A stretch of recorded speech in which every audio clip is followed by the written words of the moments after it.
Hello लोगोफोर खुलुमबाय नोंथांमोनखौ GS बिजिरल' बरायबाय दिनै जोङो सावरायनि BTR Accordनि सोमोन्दै जाय एकर्डआ बर'नि थाखाय मोनसे जारिमिनारि एकर्ड आरो बियो बर'नि थामथि एकर्ड एबा थर्ड एकर्ड बियो बे एकर्डआ 27 जानुवारि 2020 एबा 2020 आवहाय साइन जादोंमोन बेयावहाय बर'निनो आफादफोर जेरै NDFB आरो गोबां NDFB नि फेक्शनफोर आबसु आरो विटनेस जानानै बे BTC खौ सामलायनाय बिथांमोन हाग्रामा महरै बेवहाय साइन खालामदों दायो एकर्डनि सोमोन्दै जोङो मिथिनायनि सिगां जोङो मिथिनानै लानि BTC आ मा आरो BTAD आ मा आरो BTR आ मा बे BTC BTAD आरो BTR खौ जोङो जुदि मोजाङै मिथियाबा जोङो एकर्डनि सोमोन्दै जेबो बुजिनो हानाय नङा बेनिखायनो BTC आ जाहैबाय बड'लेण्ड टेरिटरियेल काउन्सिल बियो मोनसे काउन्सिल जाय काउन्सिलावहाय जोङो जायखौ भट होनानै हरो जोंनि कन्स्टिट्युएन्सिनिफ्राय एबा जोंनि समस्तिनिफ्राय बेवहाय बे काउन्सिलावहाय जायखौ जोङो भट होनानै हरो बिथांमोना MCLA जाहैबाय बे MCLA फ्रा member of council legislative assembly बे काउन्सिलावहाय बिथांमोना मेम्बार जाहैबाय बे मेम्बारफ्रा जोंखौनो सामलायो एबा बे BTC निफ्रायनो बे BTAD खौ सामलायो BTAD आवहाय मोनब्रै डिस्ट्रिक्टफोर थायो दायो नाथाय जुदि BTAD निया काउन्सिला BTC ब्ला BTR नियालाय माथो काउन्सिलालाय BTR नि काउन्सिलाबो बेनो BTC आनो दाबो BTC आनो BTR खौ सामलायो नाथाय BTAD खौ मोनखांनायनि उनाव मानोथो जोंनो BTR नांगौ जुदि काउन्सिला एखेमोनब्ला बेनिखायनो बे एकर्डनि गेजेरावनो जोंनो बुंदों जे BTAD खौनो रिनेम खालामदों होननानै बुंदों BTR खालामदों एबा BTAD खौनो नाम सोलायनानै BTR खालामदों होननानै बुंदों नाथाय बिनि गेजेरावहाय BTAD आव माखासे प्रोविजन्सफोर दंमोन आरो BTR आव माखासे बेयो सोलायबाय दायो जोङो एकर्डनि सोमोन्दै मोजाङै सावरायलांनि दायो जोङो मोनसे खोथा सावरायनि जे माबायदि जाखो बे एकर्डआ खायफा बुङो बे एकर्डआ जोबोद मोजां जादों होननानै बे एकर्डनि गेजेरजों जोङो गोबां अनुस्थानफोर मोननो हादों आरो बे एकर्डआ जोबोद बाखनायथाव एकर्ड होननानै बुंदों नाथाय खायफाया बुंदों जे बे एकर्डआ मोजां नङा जोबोद गाज्रि बर' हारिनि थाखाय जोबोद गाज्रि बेबायदि एकर्ड जाफेराखै बेबायदि बुंदों जोङो मोजां आरो गाज्रि बिनि मोननैनि गेजेरजोंनो थांगोन जोङो बेखौ मोजांबो बुंनो थाङा गाज्रिबो बुंनो थाङा दायो MOS जायखौ बुङो मेमरेन्डाम अफ सेटेलमेन्ट बे MOS आलाय मा दालाय बे MOS आनो जाहैबाय बे गोरोबथाखौ खालामनायनि मोनसे ड्राफ्ट एबा डकुमेन्ट जायखौ थामथि एकर्ड होननानै बुङो एबा BTR Accord होननानै बुङो बे ड्राफ्ट जेराव साइन होनाय बेखौनो बुङो MOS एबा मेमरेन्डाम अफ सेटेलमेन्ट दायो बे मानो मेमरेन्डाम जाखो जेब्लानोखि जोंनि बर'फ्रा बिग्रायखांदोंमोन एबा होजिखावदोंमोन जोंनो आलादा रायजो नांगौ होननानै अब्लानानो जोंनि बर' माहारिया मोनसे गोसोखां बिलाइ होबाय थादों सरकारनो खारन सरकारा 5 बोसोरावनो सोलायो बा सोलायाब्लाबो बे सरकारनो गले गले गोसोखांहोबाय थादों जे जोङो आलादा रायजो नागिरदों मा जाखो बियो होननानै बेखौ गोसोखांहोबाय थानायखौनो बुंदों मेमरेन्डाम होननानै दायो बे गोसोखां बिलाइ होयै दायो जोबथा गोसोखां बिलाइ होबाय दाबो होबाय थादों नाथाय बै एकर्डखौ खालामनाय दिनखालि बियो सेटेल जाबाय होननानै बुंदों गासिबो सेटेल जाजोबबाय बे नामनि गेजेरजों बेबायदिनो फोरमायदों दायो जोङो MOS एबा बे गोरोबथाखौ जोङो सावरायनायनि मेमरेन्डाम अफ सेटेलमेन्ट दा बेवहाय फार्स्ट आर्टिकल 1 आवहाय बे आर्टिकल 1 नि सिङाव थानाय बियो जाहैबाय प्रिएम्बल एबा बुंफोरला बे बुंफोरलायावहाय मा जायो प्रिएम्बलावहाय बे मेमरेन्डाम अफ सेटेलमेन्ट एबा एकर्डआ माबायदि जानो थांगासिनो आरो बे एकर्डनि गेजेरजों मा होगोन सरकारा बेनि सोमोन्दै बेवहाय फारियै लिरनानै होदों दा बेवहाय बुंदों गभर्नमेन्ट अफ इन्डिया आरो आसामजों बेवहाय ट्राइपार्टाइट एग्रीमेन्ट जादोंमोन एबा गभर्नमेन्ट अफ इन्डिया आसाम आरो BTC एबा बर'नि गेजेरावहाय बेयाव गभर्नमेन्ट अफ आसाम इन्डिया थाबाय बेयाव आसाम थाबाय बेवहाय बर' थाबाय बे मोनथामनि गेजेरजों एबा मोनथाम पार्टिनि गेजेरजों ट्राइपार्टाइट मोनथाम पार्टिनि गेजेरजों 1993 आवहाय मोनसे एकर्ड जाबाय जायखौ बुङो बड'लेण्ड अट'नमास काउन्सिल होननानै एबा BAC जायखौ होनो बेनि उनाव 2003 आवहाय बड'लेण्ड टेरिटरियेल काउन्सिल जाबाय जाय काउन्सिला 6 शेड्यूल एरियानि सिङावहाय जादोंमोन। दायो बे आरो फिन खेबसेबाव जोङो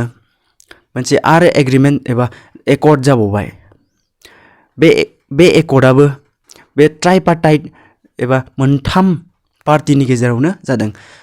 इन्डियान गभर्नमेन्ट, आसाम गभर्नमेन्ट आरो जोंनि बर'नि बिग्रायारि बिथांमोननि हानजाफोर।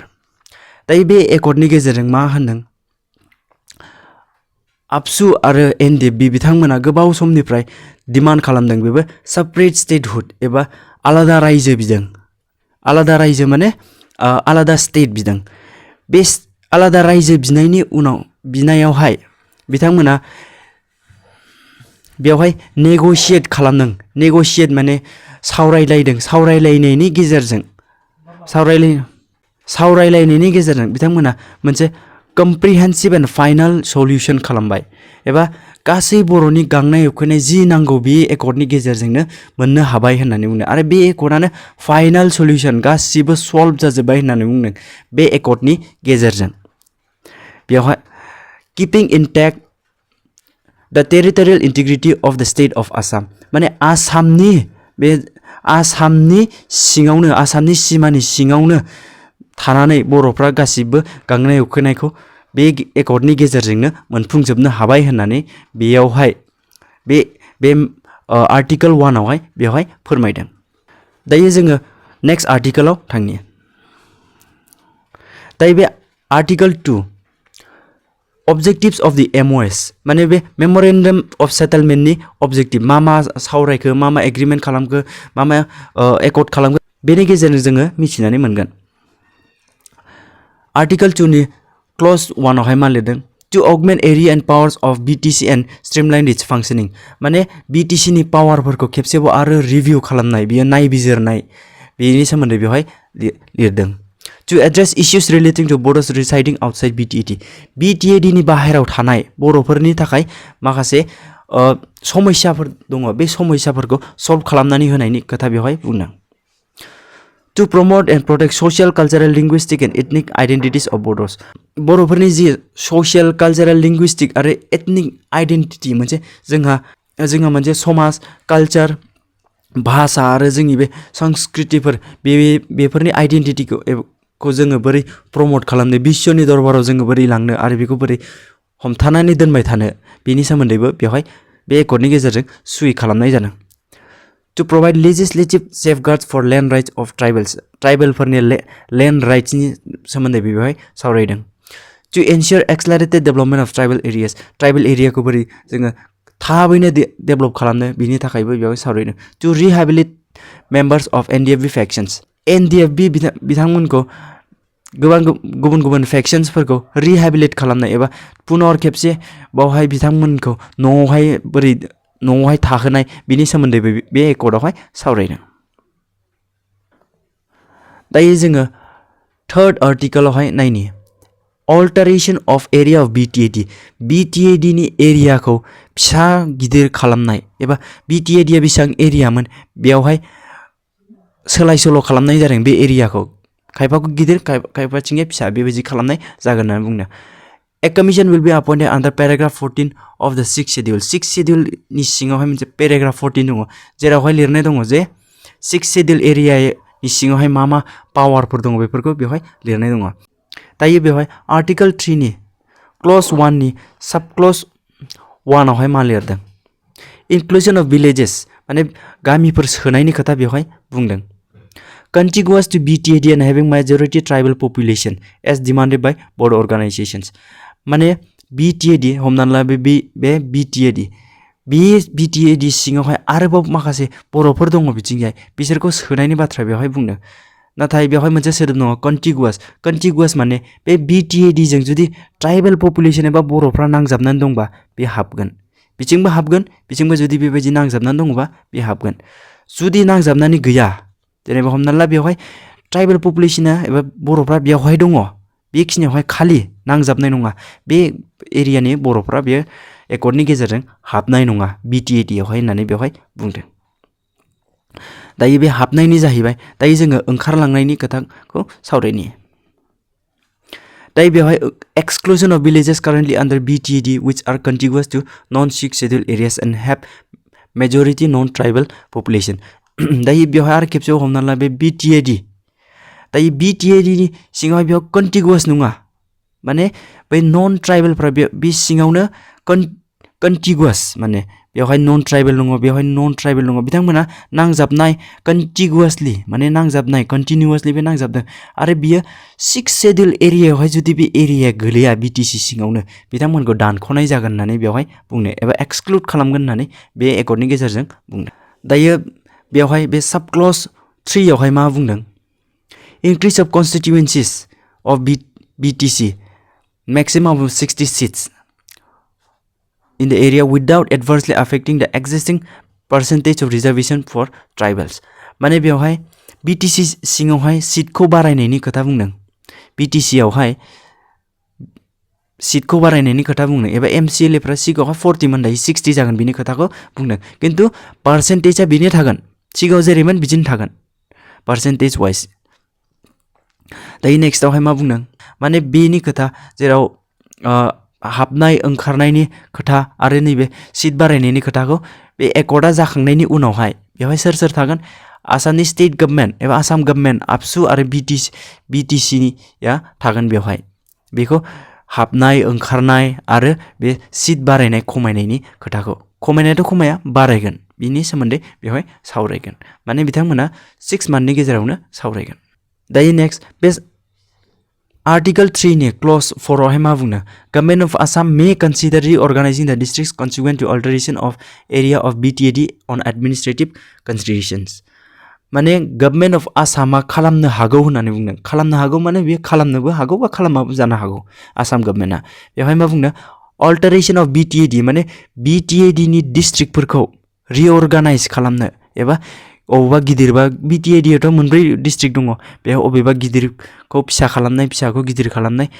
एडमिनिस्ट्रेटिभ कन्सिडरेशन्स माने एडमिनिस्ट्रेशन खालामनो एडमिनिस्ट्रेशनखौ सोर खालामो DC SP बिथांमोना एडमिनिस्ट्रेट खालामो एबा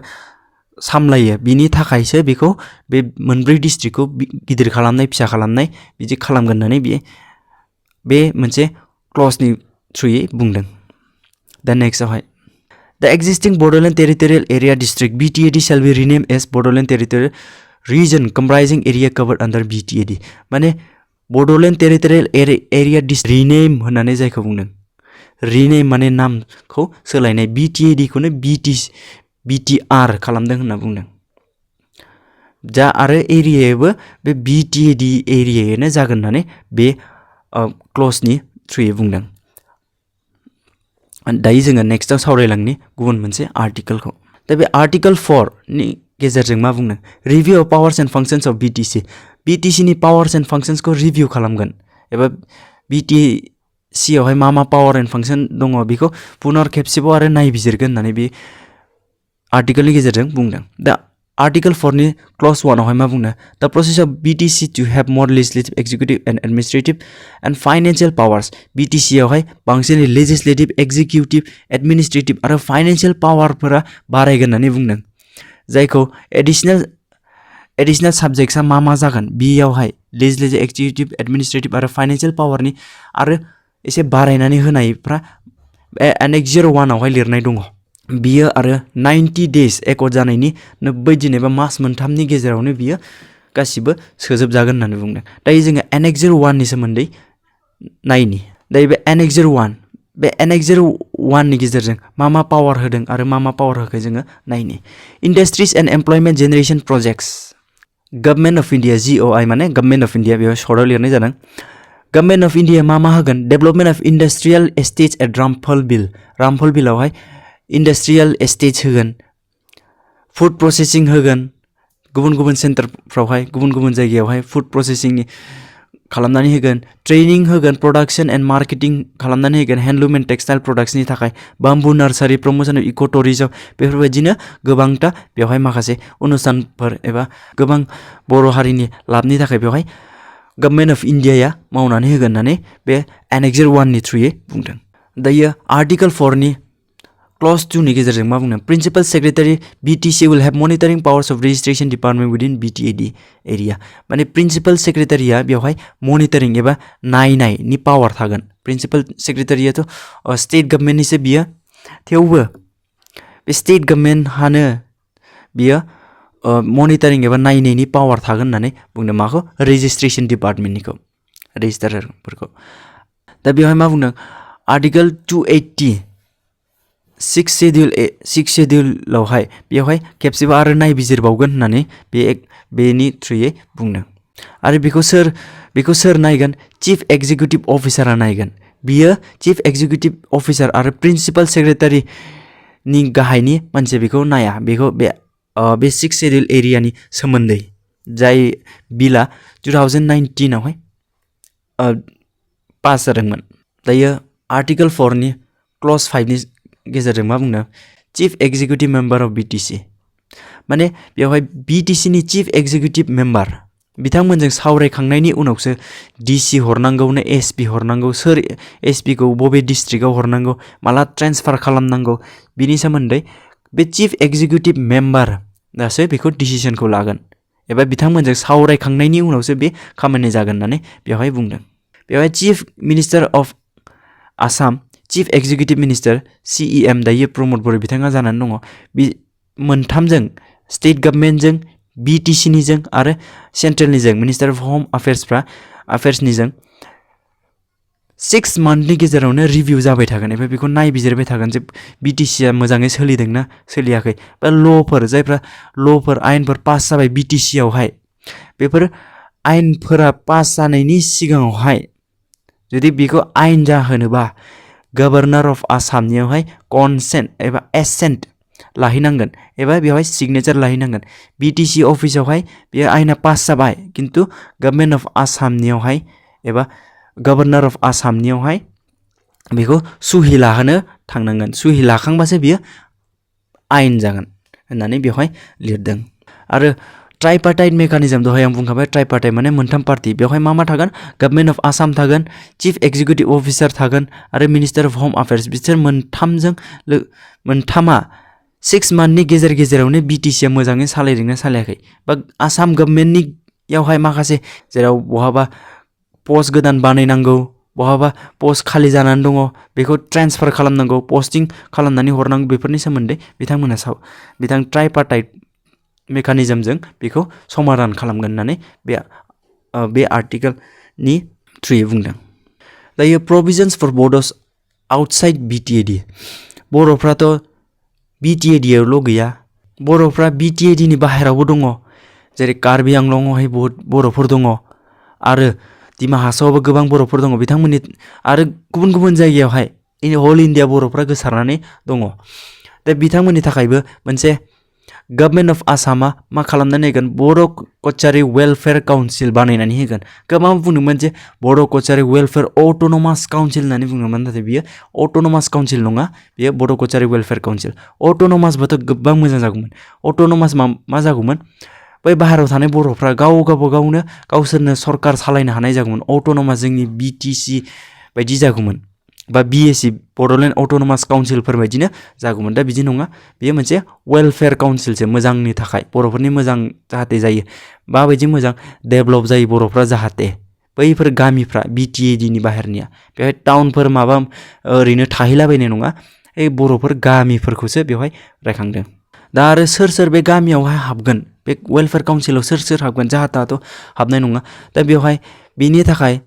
स्टेट गभर्नमेन्टजों आसाम गभर्नमेन्टजों आरो बर' अर्गानाइजेसन बर'नि गौथुमफोरजों खेबसे सावरायगोन बबे गामिया बर' कचारी वेलफेयार काउन्सिलाव हाबगोन बबे हाबा बिनि सोमोन्दै बैसोर मोननैजों स्टेट गभर्नमेन्ट आरो बर'नि गौथुमफोरजों सावरायलायनानैसो बर' कचारी वेलफेयार काउन्सिलावहाय सोगोन होननानै बेवहाय बुंदों बिदिबा बे बर' कचारी वेलफेयार काउन्सिलहा मा पावार थागोन बेयो मोनसे एडभाइजारि कमिटि जागोन एबा बियो बैफोर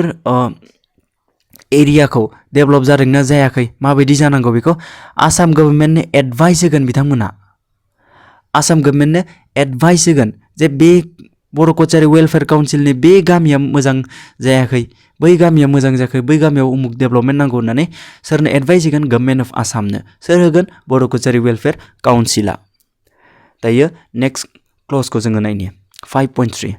दायो बेवहाय मा बुंदों गभर्नमेन्ट अफ आसामा माखासे स्टेप्सफोर लागोन शेड्युल ट्राइबफोरा जाहाथे मोजाङै बेवहाय थांनानै थायो बैफोर एरियायावहाय बिटिएडि बाहेरावबो आरो सिङावबो आरो ट्रेडिशनेल फरेस्ट डुवेलार्स माने जायफ्रा फरेस्टआवहाय थायो ट्रेडिशनेलि फरेस्टआव गोदोनिफ्रायनो थाबोबाय थादों बर'फोरा बिनि सोमोन्दै बेवहाय लिरदों दायो फरेस्ट डुवेलार्स होननानै बुङोबा फरेस्ट डुवेलार्स एक्टनि बायदिबा मा फरेस्ट बेयो हमना ला बेयो मोनसे फरेस्ट एरिया बे सिङावहाय गेजेरावहाय मोनसे कोर जोन थायो आरो बिनि बाहेरावहाय मोनसे बाफार जोन थायो आरो नैबे थार्डआ जाहैबाय बेयो मेनिपुलेटिभ जोन बे कोर जोनआ ओरैबायदि जोन बेवहाय रावबो मानसिफ्रानो थांनो हाया बेखौ फरेस्टआनो सेफगार्ड खालामो बेवहाय जिब जुनारफोर थायो बेफोर एरियायावहाय बेयावबो फरेस्टआवहाय जिब जुनारफोर थायो बे एरियायावहाय रावबो थांनो मोना बे एरियाखौ खालि रिसार्चनि थाखायल' बाहायो रिसार्चनि थाखायल' बेवहाय थांनो मोनो आरो नैबे एरियायावहाय जायखौ बाफार जोन होननानै बुङो बे बाफार जोनावहाय मानसिफोरा एसे एनै थांनो मोनो नाथाय नैबे एरियायावहाय जि मेनिपुलेटिभ जोन बे जोनावहाय ट्राइबेलफ्रा थायो बेयाव बबेयावबा बे गामिफोर थालाबायगोन नैबे नांजाबनानै बबेबा गामिफ्रा थालाबायगोन बेबायदि थायो आरो बे एरियानिखौ दै हाग्रा बेन्दों बेनलाफोरखौ औवाखौ आरो राननानै थानाय बनफोरखौ बे फरेस्ट डुवेलार्सफ्रा गोदोनिफ्रायनो ट्रेडिशनेलि थाबोबाय थानाय मानसिफ्रा बे एरियाखौ बाहायनो हायो बेफोरबायदि हाग्रा बंग्राफोरखौ एसे एनै बाहायनो हायो दा बिनि गेजेरजोंनो बैफोर मानसिफोरखौ बेवहाय रैखाथि होनाय जागोन होननानै बे एक्टनि गेजेरजों बुंदों दायो article 6 issues relating to identity language education etcetera बेवहाय आइडेन्टिटि जोंनि जि आइडेन्टिटि भाषा एजुकेशननि सोमोन्दै बे आर्टिकलनि गेजेरजों बुंदों government of India will implement द कमिटमेन्ट मेड in the earlier agreement in 2003 to include Bodo Kacharis living in Karbi Anglong and Dima Hasao district in the ST Hills list of Assam माने 2003 आवहाय मा एकर्ड जादोंमोन जोंहा बेयो BTC accord जादोंमोन बे BTC एकर्डनि गेजेरजों बर' कचारिफ्रा कार्बि आंलं आरो दिमा हासावहाय थानाय बर'फ्रा बिथांमोनखौ ST Hills केटेगरियावहाय सोगोन होननानै लिरनाय जादोंमोन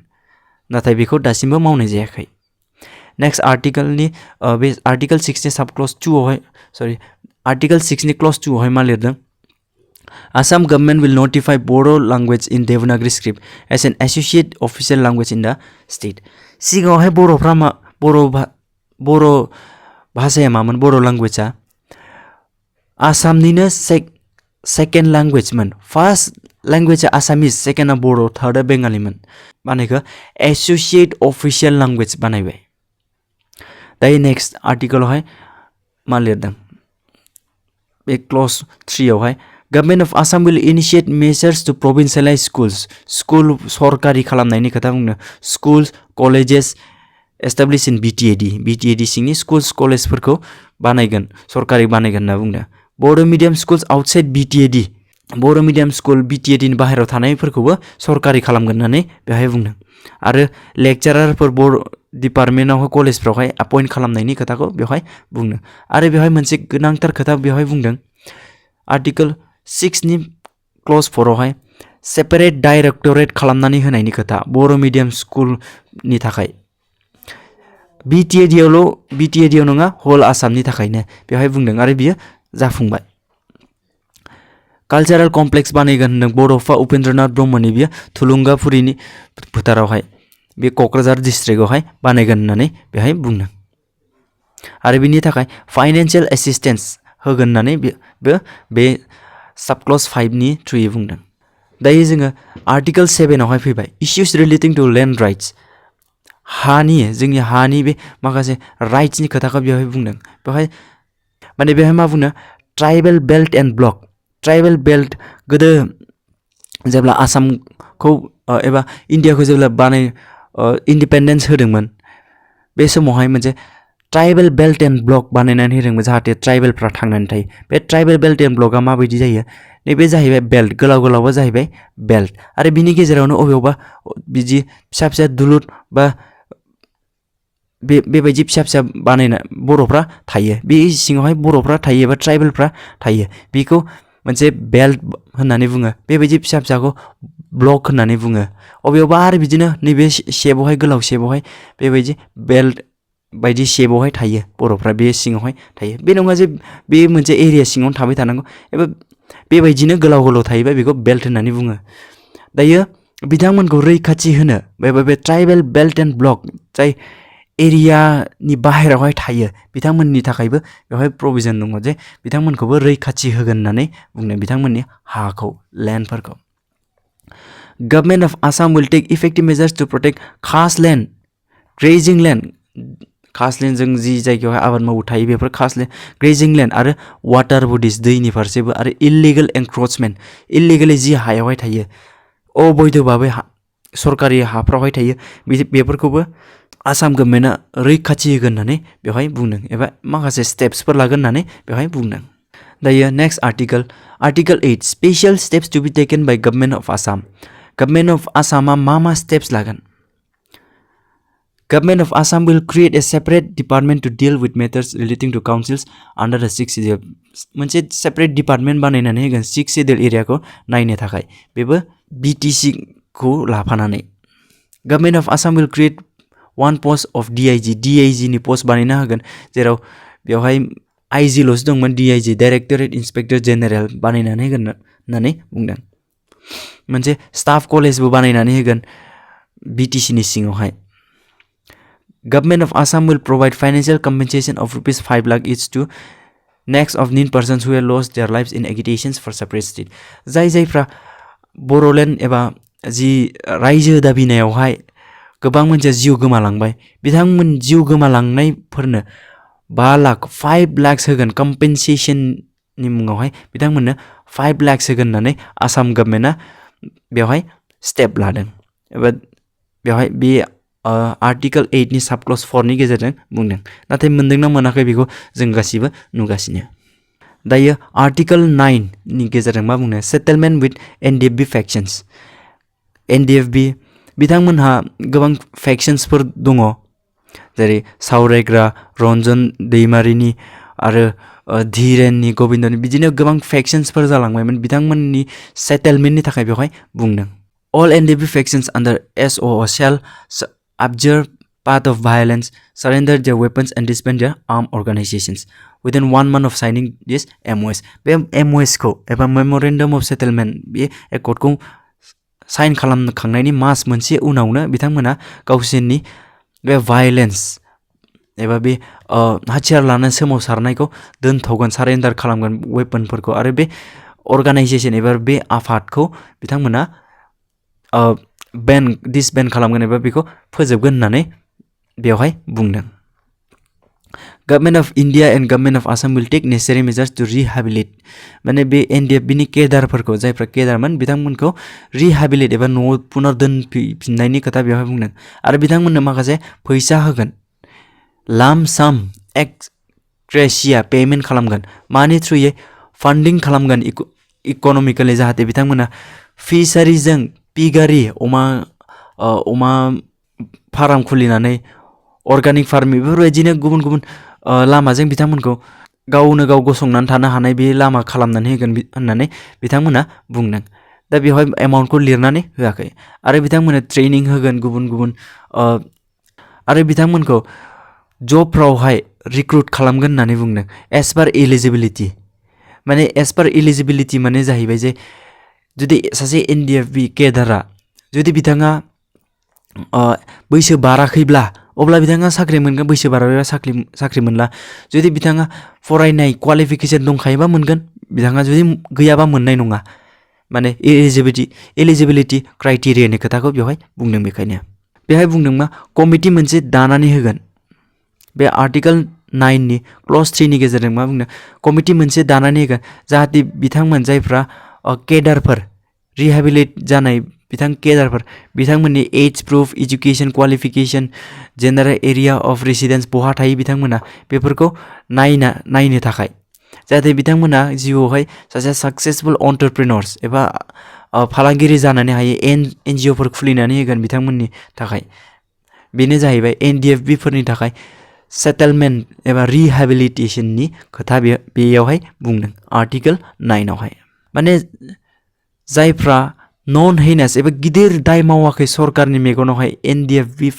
फेक्सन एबा NDFB केडारफ्रा बिथांमोननि केसफोरा विथड्र जागोन गिदिर केस मावाखै फिसा केस मावदों बिथांमोननि केसफोरा विथड्र जागोन आसाम गभर्नमेन्टनिफ्राय आरो बेवहाय criminal cases registered with connection with heinous crime जायफ्रा गिदिर दाय मावदों बिथांमोना आरो बिथांमोननि केसखौ पुनर आरो खेबसेबाव नायफिनगोन माने नायफिननानै जुदि केसा गिदिर मोनो दाय मोनो अब्ला बिथांमोनखौ साजा होफिननायनि खोथाखौ बेवहाय बुंदों दायो बेखायनो रन्जन दैमारी बिथां फाउन्डिं प्रेसिडेन्ट आरो बिथांजों माखासे माने केडारफोरा दासिमबो जेलावहाय दङ खायफा जोबथेसालियावहाय बिथांमोना जिउ जोबजासे थानांसिगोन बेफोरबायदि खोथाखौ बेहाय बुंदों बेखायनो बिथां NDFBनि केडारफ्रा दासिमबो बुङो जे बे एकर्डनि गेजेरजों मोनसे जेनेरेल एमनेस्टि थानांगौमोन होननानै गासैखौबो क्षमा होजोबनायनि खोथाखौ बेयाव बुंदों अब्लासो गासैबो NDFBफ्रा बाहेरायावहाय खुलायै भाबै बेरायनो हागौमोन एबा थानो हागौमोन जिउखौ खुंलांनो हागौमोन दा बे एकर्डनि गेजेरजों बेखौ लिरनाय जायासै होननानै बे NDFB केडार आरो NDFB लिडार बिथांमोना बुङो दायो जोङो नेक्स्ट आर्टिकलखौ जोङो नायनि दा बेवहाय आर्टिकल 10 आवहाय मा लिरदों स्पेशल डेभलपमेन्टेल पेकेज माने BTC खौ एबा BTR दानि BTR खौ डेभलप खालामनो थाखाय माखासे स्पेशल पेकेज एबा फैसाफोर हरनाय जागोन होननानै आर्टिकल 10 नि क्लज 1 आवहाय मा बुङो गभर्नमेन्ट अफ आसाम मे इयारमार्क ए साम of 250 crores per annum government of आसामा हरनो हागौ होननानै बुंदों मे मानेथ' हरनो हागौ बेसेबां 250 crores बोसोरावहाय हरनो हागौ होनना बुंदों बेसेबां गोबावनि थाखाय पिरियड अफ 3 years बोसोरथाम हरगोन 250 बोसोर crores बेवहाय बोसोरथाम हरगोन आरो GOI माने गभर्नमेन्ट अफ इन्डियायाबो 250 crores हरगोन एडिशनेल अमाउन्ट 250 crores बेसेबां पिरियडनि थाखाय सेम पिरियड बोसोरथामनि थाखाय बिथांमोना हरगोन दा बेवहायबो बुंदों गभर्नमेन्ट अफ इन्डिया मे हरनो हागौ होननानै बुंदों आरो दा 250 crores गासै बेसेबां जाहैखो 500 crores बोसोराव 500 crore खैबार हरगोन बोसोरथाम हरगोन होननानै बुंदों आरो बेनि बे स्पेशल डेभलपमेन्टनि लिस्टआ जाहैबाय बेवहाय स्पेशल डेभलपमेन्टनि लिस्टआ जाहैदों एनेक्सर 2 आरो एनेक्सर 3 आरो एनेक्सर 4 आवहाय लिरनाय दङ दायो जोङो बैफोर एनेक्सरफोरखौ नायनि दायो जोङो एनेक्सर 2 नि सोमोन्दै सावरायनि एनेक्सर 2 आवहाय मा लिरदों एजुकेशनल एन्ड आदार इम्पोर्टेन्ट इन्स्टिट्युशन्स माखासे एजुकेशन आरो गुबुन गुबुन अनुष्ठानफोर हरगोन सोर हरगोन गभर्नमेन्ट अफ इन्डियाया एनेक्सर 2 नि गेजेरजों दायो नोंथांमोना बेखौ भिडिअखौ पज खालामनानै नायलां गासैखौबो बेवहाय मा लिरदों 1 आवहाय Upendranath Brahma central university at Barama Baksa डिस्ट्रिक्टआवहाय national sports university sports authority of India centres at Udalguri Baksa and Chirang institute of livelihood management at Tangla district Udalguri बेबायदिनो गोबां लिरदों नोंथांमोना भिडिअखौ पज खालामनाय आरो नेक्स्टआवहाय एनेक्सर 2 नि सिङावनो गभर्नमेन्ट अफ आसामा मा होगोन Bodoland institute of rural development of Gossaigaon Kokrajhar district polytechnic and vocational training institute at Singlimari Harisinga Besorbari and Gabardhana organic university at Rowta बेबायदिनो गोबां लिरदों नोंथांमोना बेखौबो भिडिअखौ पस्ट खालामनानै नायलां दायो बे जाहैबाय एनेक्सर 2 नि सोमोन्दै दायो जोङो एनेक्सर 3 नि सोमोन्दै नायलांनि बेवहाय industries and employment generation development होनना बुंदों जायखौ गभर्नमेन्ट अफ इन्डियाया होगोन नोंथांमोना बिनि सोमोन्दै बेवहाय फरायलांबानो जाबाय दायो नेक्स्टआवहाय एनेक्सर